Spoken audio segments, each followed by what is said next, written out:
స్కందాగ్రజ channel ప్రేక్షకులు నమస్కారం. సాధారణంగా మనకి లక్ష్మీదేవి కటాక్షించినప్పుడు, ధనము మన చేతికి రానప్పుడు, మనం అనుకున్న పనులు, సత్కార్యాలు, సత్కర్మలు చేయలేనప్పుడు, క్షేత్ర సందర్శనాలు చేయలేనప్పుడు, ఏటి చూసినా కూడా లక్ష్మీదేవి అనుగ్రహం ఉండి మనం ధనం చేతిలో ఉన్నప్పుడే కొన్ని పనులు చేయగలం. ఇంతే కాకుండా అన్నీ ఉన్నా కూడా ధనానికి ఎంతో లోటుగా కనబడుతుంది. ధనం కనబడుతుంది బ్యాంకులో, కానీ చేతికి తీసుకోవడానికి చాలా కష్టపడడం అవుతుంది. ఆస్తులు ఉన్నా కూడా, అంతస్తులు ఉన్నా కూడా ధనానికి ఇబ్బంది పడిన రోజులు ఉన్నవాళ్ళు చాలామంది ఉన్నారు.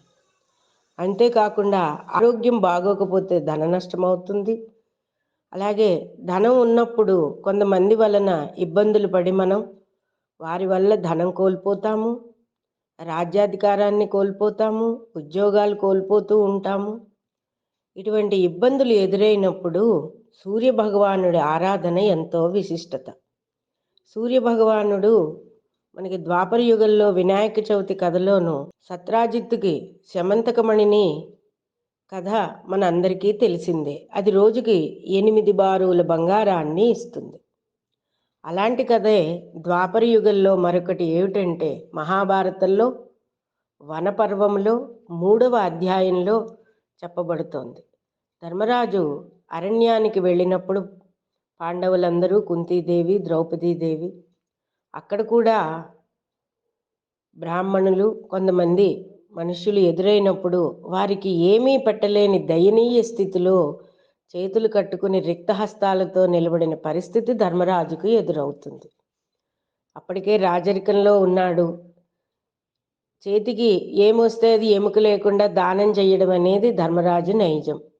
మంచి మాట, మంచి పలుకులు, మంచి సత్ప్రవర్తన కలిగి ఉండడం, నవ్వుతూ ఉండడం, ఎవరినీ కూడా రిక్తహస్తాలతో పంపించకుండా తన రాజ్యంకి వచ్చిన వారందరినీ కూడా కన్న తండ్రి వల్లే చూసుకునేవాడు. అటువంటి ధర్మరాజుకి ఆ దయనీయ పరిస్థితికి తట్టుకోలేకపోయారు పాండవులందరూ కూడా. ఏమి చేయాలి? అదా వనం, అక్కడ ఏం చేస్తే ధనం వస్తుంది?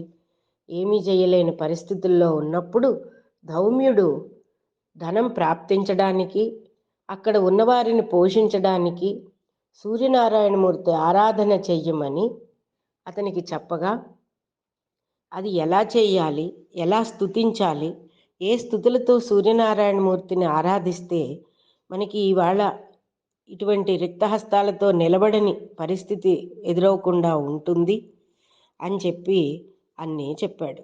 చెప్పగానే సృష్టి ప్రారంభ కాలమందు ప్రాణులందరూ ఆకలిచే నకనకలాడుతూ ఉండగా సూర్యభగవానుడు కన్న తండ్రి వలె దయగలవాడే ఉత్తరాయణాన్న బయలుదేరి, ఉత్తరాయణం మకర సంక్రాంతి రాగానే బయలుదేరతాడు. అప్పుడే మనకు ఉత్తరాయణ పుణ్యకాలం నుంచి కర్కాటక రాశిలోకి మళ్ళా ప్రవేశించే వరకు కూడా ఉత్తరాయణ పుణ్యకాలంగా చెప్పబడుతుంది.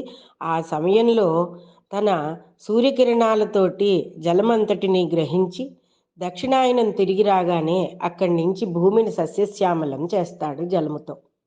అక్కడి నుంచి దక్షిణాయనం అంతా కూడా మనకి వర్షాలు పడుతూ ఉంటాయి. ఈ విధముగా క్షేత్రం తయారు కాగానే చంద్రకిరణాలచే అభిషిక్తుడైన సూర్యుడు మరలా తన ప్రకృతి చేత షడ్రసోపేతములైన ఓషధులతో కూడి ఉన్నట్లుగా చేసి జీవులందరికీ కూడా ప్రాణశక్తినిచ్చే ఆహారాన్ని మనకు అందిస్తాడు. కావున సమస్త ప్రాణులకు తండ్రి, విశ్వవ్యాపకుడు, విశ్వతేజుడు, మార్తాండతేజుడు, మిత్రుడు, రవి, సూర్యుడు, భానుడు, ఖగుడు, పూషుడు అంటూ మనం అనేక విధాలతో స్తుతిస్తూ సూర్యనారాయణమూర్తి గనక ఆరాధన చేసి ఆయన చరణాలని శరణ పొందినట్లయితే తప్పకుండా నీకు ఈ దుస్థితి నుంచి పోగొట్టేవాడు ఆయన ఒక్కడే అని చెప్పి ధౌమ్యుడు ధర్మరాజుకి చెప్తాడు. చెప్పగానే ఇదివరకులో ఎవరెవరు చేసి ఉన్నారు అని అడగగా కార్తవీర్యార్జునుడు, పృథువు, వైన్యుడు, నహుషుడు ఇలాంటి రాజులందరూ చేశారు. త్రేతాయుగంలో సాక్షాత్తు శ్రీరామచంద్రుడే సూర్యనారాయణమూర్తిని ప్రార్థించక లంకపైకి దండెత్తి వెళ్ళి ఆదిత్య హృదయాన్ని పఠించి అగస్త్యుల వారు చెప్పిన తర్వాత సూర్యనారాయణమూర్తి ఆరాధన చేసుకుని రావణాసురుణ్ణి సంహరించడం జరిగింది. కృతయుగం నాటి నుంచి కూడా ఈ ద్వాపరయుగం వరకు కూడా ఎవరైతే సూర్యనారాయణమూర్తిని ఆరాధిస్తారో వారందరూ కూడా సంపూర్ణ ఆరోగ్యవంతులై 7 జన్మల పాపములను పోగొట్టుకుని సప్తవ్యాధులకి దూరంగా ఉంటూ ఇంట్లో కానీ వారి చేతిలో కానీ బయట కానీ రాజపూజ్యానికి లోటు లేకుండా, వంశాభివృద్ధికి లోటు లేకుండా, గోత్రాభివృద్ధికి లోటు లేకుండా, ధనానికి లోటు లేకుండా ఇటువంటి దయనీయ పరిస్థితులైనా ఛేదించుకు వెళ్ళే మార్గాన్ని శ్రీ సూర్యనారాయణమూర్తి మనకు చూపిస్తాడు అని చెప్పడం జరిగింది. వెంటనే ధర్మరాజును సూర్యభగవాన్ని ఈ విధముగా ప్రార్థించాడు. ఈ ప్రార్థించగానే ఇష్టప్రాప్తి కలిగి లక్ష్మీ కటాక్షం కలిగి ధర్మరాజు అక్కడ ఉన్నవారందరికీ భోజనం పెట్టడమే కాకుండా తాను కూడా ఎటువంటి ధనానికి లోటు లేకుండా, రాజపూజ్యానికి లోటు లేకుండా తన జీవనాన్ని ముందుకు సాగించాడు. ఇది చాలా అత్యద్భుతమైన స్తోత్రము. లక్ష్మీ కటాక్షానికి, సర్వాభీష్ట సిద్ధికి కూడా మీరు ఎన్ని వైభవలక్ష్మి వ్రతాలు చేసినా, ఎన్ని లక్ష్మీ యాగాలు చేసినా కూడా సంభవించని మంచి అభివృద్ధి లక్ష్మీ కటాక్షం ఈ సూర్యనారాయణమూర్తిని ప్రతి ఆదివారం స్తుతించి ఆ రోజున ఉల్లి వెల్లుల్లి ముట్టుకోకుండా, నూనె ఒంటికి రాసుకోకుండా చక్కటి స్నానం చేసి సూర్యనారాయణమూర్తి ఆరాధన చేసి ఈ స్తోత్రాన్ని గనక పఠించినట్లయితే తప్పకుండా అందరికీ కూడా లక్ష్మీ కటాక్షం కలుగుతుంది. లక్ష్మీదేవి కేవలం ధన రూపంలోనే కాదు, ఆరోగ్యం, ఆనందం, సంతోషం, ఉద్యోగాభివృద్ధి, విద్యలు, గృహంలో ఎటువంటి కలతలు లేకుండా ఉండడం, ఇవన్నీ కూడా లక్ష్మీప్రదమైనవి. అలాగా చోరభయం, అగ్నిభయం, రాజభయం, ఎలాంటి భయాందోళనలు లేకుండా బ్రతకడం కూడా ఒక లక్ష్మీప్రదమే. కాబట్టి అందరికీ కూడా సూర్యనారాయణమూర్తి అనుగ్రహం ఈ మాఘమాసంలో అందరూ పూజించిన వారికి కలగాలని కోరుకుంటూ ఈ స్తోత్రాన్ని మళ్ళా మా ఛానల్ వారు డిస్క్రిప్షన్లో ఇస్తారు, చదివి సూర్యనారాయణమూర్తి అనుగ్రహానికి పాత్రలు కండి.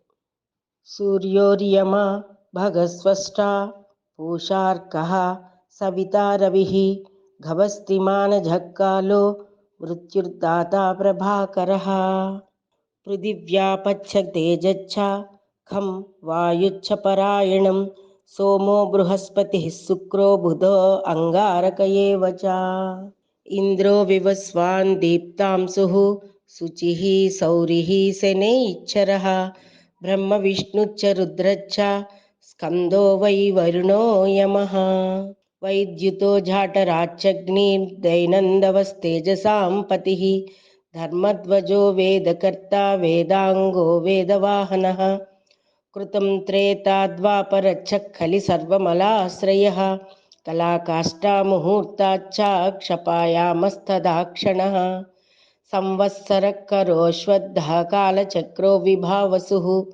పురుషः శాశ్వతో యోగి వ్యక్తావ్యక్తః సనాతనః కాలాధ్యక్ష ప్రజాధ్యక్షో విశ్వకర్మ తమోనుదః వరుణః సాగరోంసుచ్చ జీమూతో జీవనోరిహ భూతాశ్రయో భూతపతిః సర్వలోక నమస్కృతః స్రష్టా సంవర్తకో వహ్నిః సర్వస్యాదిరలోలుపః అనంతః కపిలో భాను కామదః సర్వతోముఖః జయో విశాలో వరదః సర్వధాతు నిషేచిత మనస్సువర్ణో భూతాది శ్రీగ్రహ ప్రాణధారకః ధన్వంతరిర్ధూమకేతో ఆదిదేవోదితే సుతః ద్వాదశాత్మారవిందాక్షః పితా మాతా పితామహ స్వర్గద్వారం ప్రజాద్వారం మోక్షద్వారం త్రివిష్టపం దేహకర్తా ప్రశాంతాత్మా విశ్వాత్మా విశ్వతోముఖః చరాచరాత్మా సూక్ష్మాత్మా మైత్రేయః కరుణాన్వితః యదక్షరపదభ్రష్టం మాత్రాహీనం తు యద్భవేత్ తత్సర్వం క్షమ్యతాం దేవ సూర్యనారాయణ నమోస్తుతే. ఈ స్తోత్రాన్ని అందరూ పఠించి అందరూ కూడా శ్రీలక్ష్మి మహాలక్ష్మి అనుగ్రహానికి పాత్రులై ఎల్లవేళలా కూడా సుఖ సంతోషాలతో జీవనం సాగించాలని కోరుకుంటూ స్వస్తి.